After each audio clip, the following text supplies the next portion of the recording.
നന്നായിട്ട് മിനിക്കടി. സത്യം പറഞ്ഞാലേ നീ വന്ന ശേഷം എന്റെ ജീവിതം ഒന്ന് മിനിങ്ങിയിട്ടുണ്ട്. ഓഹോ, എന്നെ കളിയാക്കൊന്നും വേണ്ട. ആവശ്യം വന്നാ രണ്ട് പൊട്ടിക്കാനും ഈ തോക്ക് ഉപയോഗിക്കാം. പിന്നെ ഉണ്ടാ എന്നാ പൊട്ടിക്കടി, പൊട്ടിക്ക്. അങ്ങനെ വെറുതെ പൊട്ടിച്ച് കളയാനുള്ളതല്ല അത്. ദേ സർവീസ് തോക്കാണ്. പിന്നെ ഓരോ ഉണ്ടയ്ക്കും കണക്കുണ്ട്. ആ, ഈ പഴയ ഒരു റിപ്പർ ഇല്ലേ, ഓരിപ്പോ വീണ്ടും ഇറങ്ങിയിട്ടുണ്ട്. അവന്റെ പിന്നാലെയാ ഞങ്ങള് പോലീസ് ഡിപ്പാർട്ട്മെന്റ്. ഇതിലെ ഒരുണ്ടോ മിക്കവാറും അവനുള്ളതായിരിക്കും. രവിയേട്ടാ പറയണ ചാര നിറം, ഇളം ചാര നിറം അത് മതി. മഞ്ഞ ചാര നിറോ? അവിടെ മഞ്ഞ, ലൈറ്റ് കളർ മഞ്ഞയാണ് വേണ്ടത്.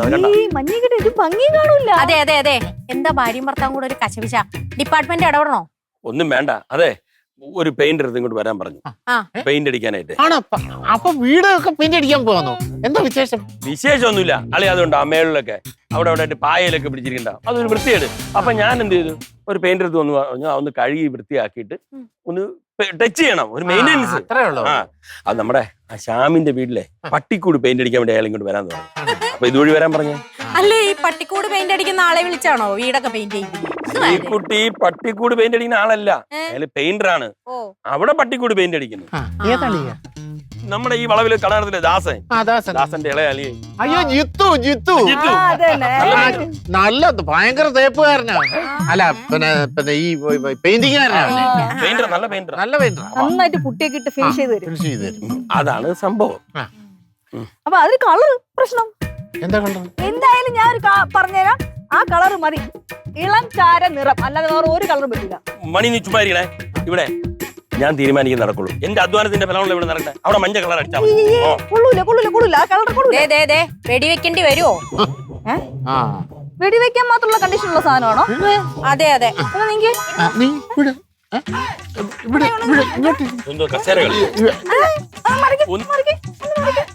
വെടിവെക്കാൻ മാത്രമുള്ള കണ്ടീഷൻ ഉള്ള സാധനമാണോ? ഇതിന് ഡെയിലി വർക്ക് ഉള്ളതാ.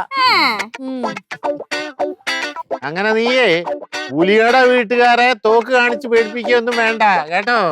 ഇതുപോലെ ആയുധങ്ങളൊക്കെ കണ്ട് ഒരുപാട് കണ്ടവരാ പുലിയുടെ വീട്ടുകാര്. ആ, കുന്തവും വാളും പരിചയൊക്കെ അല്ലേ?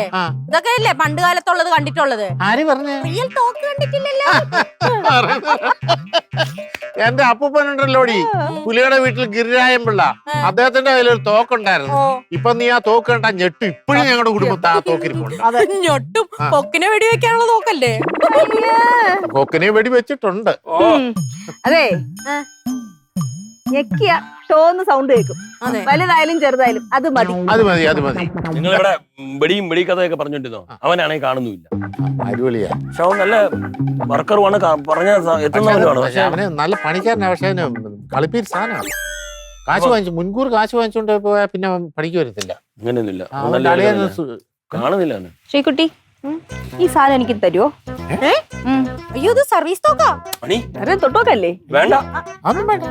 അയ്യോ, നീ വായ പഠിക്കുന്നതിന്റെ തൊട്ട് സാധനമല്ല ഇത്, കളിക്കുന്ന സാധനമല്ല ഇത്. വിവരം അറിയും. ഞാൻ വെറുതെ തൊട്ടോക്കല്ലേ? എടി, അത് നിനക്ക് കുഞ്ഞുനാള് ഞാൻ ഉത്സവപ്പറമ്പിൽ നിന്ന് വാങ്ങിച്ചോണ്ട് തന്നിട്ടില്ലയോ തോക്കുകള്?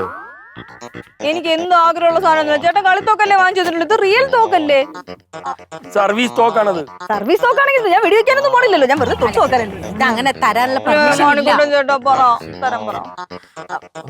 നാത്തുനെ സൂക്ഷിക്കണം, കാഞ്ചി വലിക്കരുത്. ഉണ്ടയ്ക്ക് കണക്കുള്ളതാ. പിന്നെ അവിടെ ഒരു ആഗ്രഹമില്ല കൂടുതൽ വലിക്കരുതേ. വേണ്ട വേണ്ട മണി, ഒന്നുമില്ല. പിന്നെ ഒറിജിനൽ തോക്കല്ലേ ഇവങ്ങളെ? അങ്ങോട്ട് മാറ്റി പിടി. ചുമ്മാരി മണി, വേണ്ട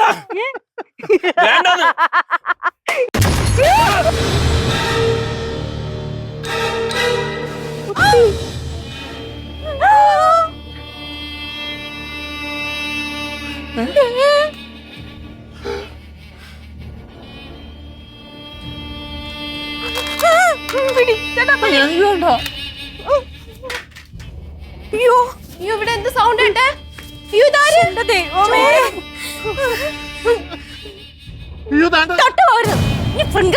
പതിഞ്ഞു കഴിഞ്ഞാൽ എല്ലാരും തൂങ്ങും. അല്ല, ഇത് ഹൃദയത്തിന്റെ ഭാഗത്ത് കണ്ട വെടിയുണ്ട് ഏറ്റത്, അല്ലെങ്കിൽ ഇത്രയും ചോരയാടത്തില്ല. ഞാൻ എത്ര പ്രാവശ്യം പറഞ്ഞ മണി തോക്കെടുത്ത് കളിക്കരുത്. ഇനി കൊലക്കുറ്റത്തിന് ഉത്തരം പറയണ്ടേ? ഞാൻ കൊലക്കുറ്റൊന്നും ചെയ്തില്ല. ഞാൻ ജയിലിൽ പോകില്ല. സർവീസ് തോക്ക് മിസ്യൂസ് ചെയ്തതിന് എനിക്ക് സസ്പെൻഷൻ ഉറപ്പാ. ഞാൻ നിങ്ങളുടെ പേയിങ് ഗസ്റ്റ് ആണ്. നിങ്ങൾ എന്റെ സഹോദരിയെ പോലെയാ. പക്ഷെ എന്റെ യൂണിഫോമിന്റെ മുമ്പിൽ നിങ്ങളൊരു കൊലപാതകയാ.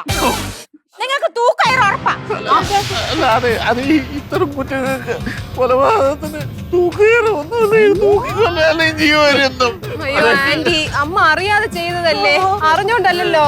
എന്തെങ്കിലും ഒന്ന് ചെയ് പ്ലീസ്. ഇതിനെ എന്തെങ്കിലും വഴിയുണ്ടോ? എനിക്ക് ഒന്നും ചെയ്യാൻ പറ്റില്ല. ഞാൻ ഇത് റിപ്പോർട്ട് ചെയ്യും. തൂക്കയർ ഉറപ്പാ. അല്ല അതെ ശ്രീകുട്ടി, ഏതായാലും നമ്മൾ ബന്ധുക്കളാവാൻ അപ്പൊ നീ എന്തെങ്കിലും ഇതിനകത്ത് ഇടപെട്ട് എന്തെങ്കിലും ഒരു അഡ്ജസ്റ്റ്മെന്റ് ചെയ്താ. എനിക്കൊന്നും ചെയ്യാൻ പറ്റത്തില്ല. ആ മണി അളിയാ, പുലിനട വീട്ടിന്റെ അഭിമാനം നീ കളഞ്ഞല്ലോടി. പുലിനോടയല്ല, എലിനോട. ദേ ഏത് മടയിൽ പോയി ഒളിച്ചാലും തൂക്കയർ ഉറപ്പാ. ശ്രീകുട്ടി, എന്തെങ്കിലും വഴിയുണ്ടോ രക്ഷപ്പെടാൻ? കീഴടങ്ങലല്ലാതെ വേറെ ഒരു മാർഗവും ഇല്ല. ആന്റി, അമ്മ അറിഞ്ഞോണ്ട് ചെയ്തതല്ല, അറിയാതെ അല്ലേ. എന്തെങ്കിലും ഒരു വഴി പറ പ്ലീസ്. അറിഞ്ഞാണെങ്കിലും അറിയാതെ ആണെങ്കിലും തെറ്റ് തെറ്റാണ്. അതെ ശ്രീകുട്ടി, എന്റെ കയ്യിലൊരു ഐഡിയ ഉണ്ട്. നമുക്ക് ഈ ബോഡി ഏതെങ്കിലും പോലീസ് സ്റ്റേഷനിൽ കൊണ്ടുവന്ന് ആരും അറിയാതെ മറവ് ചെയ്താലോ? എന്റെ മാമ ദൃശ്യ മോഡൽ ഈ നാട്ടിലെ കൊച്ചു പിള്ളേർക്ക് വരെ അറിയാം. ഇനിയിപ്പം അറിയാ, ഒരു 2 പാക്കറ്റ് സിമെന്റ് എടുക്കാൻ കാണുമോ? സിമെന്റോ? സിമെന്റ് എന്തിന്? ഇത് ഒരു പെയിന്റർ ആണ് കിടക്കുന്നത്. ഈ സിമെന്റ് കൊണ്ട് എന്ത് ചെയ്യാനാണ്? അല്ല, നമുക്ക് ഏതെങ്കിലും ടാങ്കിനകത്ത് അതിനെ കയറ്റിട്ട് വെള്ളങ്ങ് വാർത്ത് വല്ല കടലിലോ എല്ലാം കൊണ്ടുപോയി കളയാളിയാ. മിസ്റ്റർ മണിക്കുട്ടൻ, കേരള പോലീസുകാരെന്താ മണ്ടന്മാരാണെന്നാണ് നിങ്ങളുടെ വിചാരം? ഒരു ഉത്തരവാദിത്തപ്പെട്ട പോലീസുകാരി എന്ന നിലയില് ഞാനിത് റിപ്പോർട്ട് ചെയ്യും. ഇവർക്ക് തൂക്കയർ വാങ്ങി കൊടുക്കുകയും ചെയ്യും. മണി, കവിലമ്മേ, എനിക്ക് തല കറങ്ങുന്ന പോലെ തോന്നുന്നു. മണി, അങ്ങോട്ട് പിടിക്കരുത്. Psychological movement. ഇതിലൊന്നും ഞാൻ പോലുമില്ല.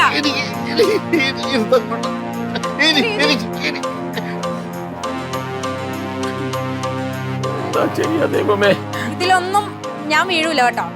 ഇത് ഞാൻ ഇപ്പൊ തന്നെ റിപ്പോർട്ട് ചെയ്യും.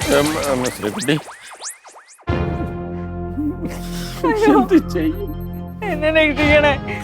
എനിക്ക് ജയിലിൽ പോകണ്ട. എന്റെ മക്കളെയൊക്കെ എനിക്ക് കൂടെ നിൽക്കണം.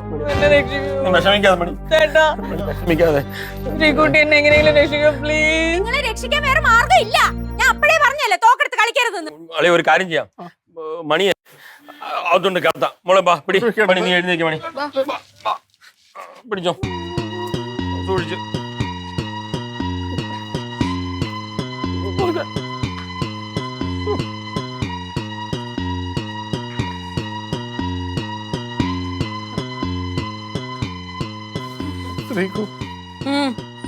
നമുക്കവനെ ഇവിടുന്ന് പൊക്കിയെടുത്ത് വേറെ എവിടെങ്കിലും കൊണ്ടുവന്ന് കിടത്താം. ഈ കിടപ്പ് കണ്ടിട്ട് എനിക്ക് എന്തോ വല്ലാതെ കയറി വരുന്നു. എടുത്തിട്ട് വേണം ഫിംഗർ പ്രിന്റ് പതിയാൻ. എന്നിട്ട് തങ്ങളുടെ കൂടെ പോയി കടന്നോ ജയിലിൽ.